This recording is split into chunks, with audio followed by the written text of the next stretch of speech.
Jennifer Ellefson.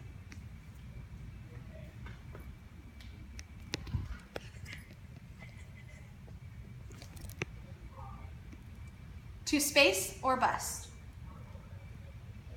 My class was presented with a few issues, and we were told to choose a side if we were for or against. I chose that the U.S. government should no longer budget money for NASA so that funds can be used for more immediate concerns such as Social Security, healthcare, and education programs. I decided to be against this. I think that they should maintain their current budget and allow NASA to pursue various technology innovations. So I have discussed with you the issue and my stance on it. I will then discuss with you where the government is spending their money. I will go on to discuss with you where NASA is spending their budget. And then I'll discuss with you where NASA is right now, what is tangible that we can see that NASA is doing, where your money is going every year through tax-paying dollars, and what NASA is up to right now. What sorts of things are they doing that are allowing for space travel? So right now, the government is spending roughly 25% of their yearly budget on healthcare, which allocates to about $1.24 trillion. The education programs are getting roughly $70 billion, and Social Security is getting roughly $23 billion. NASA is asking for $19 billion to pursue various space travel, to pursue traveling to various planets' moons, and possibly living in space. So I bet you're wondering where your money goes and what can you see that is happening, that NASA is doing. Well, you can see NASA in ATM machines that you go to when you get money out. You can see NASA when you go to the gas pump and you pay at the pump rather than going into the store and paying for it. You can see NASA when you are tracking a hurricane if you live in Texas and through the radar systems that they use. You can also see NASA for agricultural uses, such as finding yearly crop projections and stuff like that.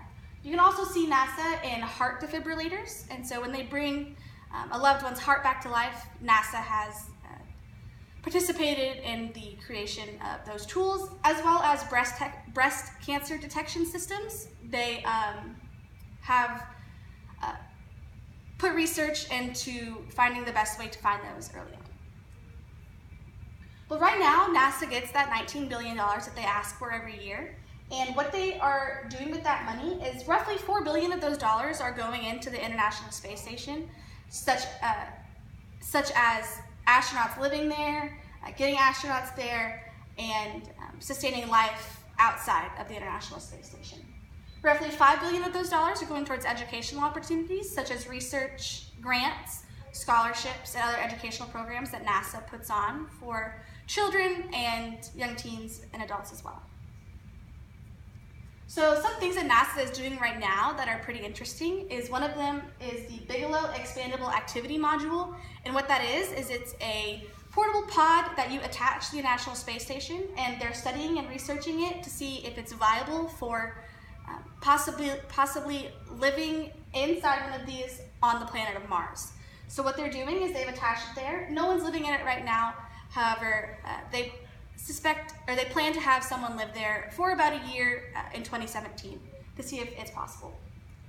Another thing that they're doing that you might have seen if you went to the South by Southwest concert is the James Webb Space Telescope. It's going to be 100 times more magnifying than the Hubble telescope, and they hope that this will allow for further space exploration and discovery. So NASA's mission is to ultimately bring the United States together and the world together in space travel and exploration. So for your $9 every year through tax-paying dollars, you can contribute to the technology that NASA is investigating and researching.